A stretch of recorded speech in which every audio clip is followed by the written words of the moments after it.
Our next story is from Sudan, the other country facing a civil war.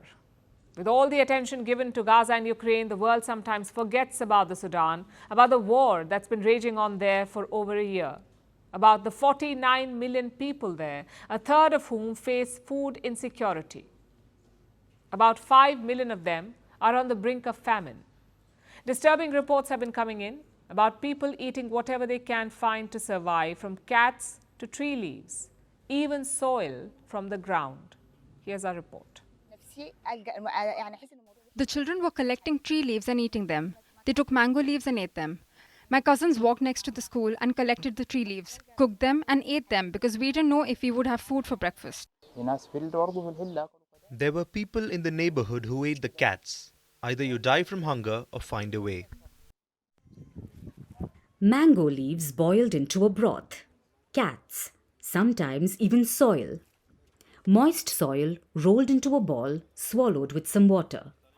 These are some of the things people have been eating in Sudan. They are doing everything they can to survive as the country stands on the brink of famine. The people of Sudan are caught in the middle of a civil war. On the one side is a military junta. On the other side, a paramilitary group called the Rapid Support Forces. But it looks like neither side is supporting anyone but themselves. The RSF has looted aid shipments. They sell the food aid in the open market, charging exorbitant prices. The Sudanese army is no better. Sudan has production that is more than it needs, and this is reassuring. This is clear evidence and answer to everyone who's defaming and saying there will be a famine in Sudan.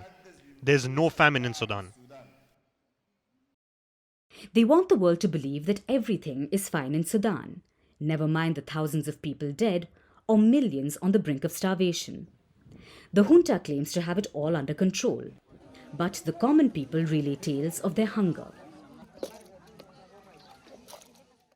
The charity Doctors Without Borders says that a child is dying every 2 hours due to malnutrition. The United Nations says 18 million people in Sudan are facing food insecurity. The world knows how serious the situation is and who is to blame.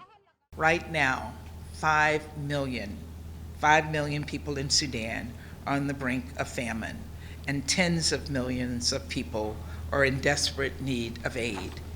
And yet the warring parties continue to obstruct humanitarian access and aid. But despite knowing this, it seems the world has no solutions, and things are about to get worse. The month of May is here. It signals the beginning of the lean season, the season between harvests. Food will be in short supply from May to September. This heightens the risk of starvation in Sudan. A report by a Netherlands-based think tank paints a grim picture. It has put out 3 scenarios. It says the best case is that 6% of Sudan's population will face catastrophic hunger. The worst case, 40%. The world needs to do more to prevent this. 20 million people cannot be left to starve. Their plight cannot be ignored, and their conflict cannot remain a forgotten war.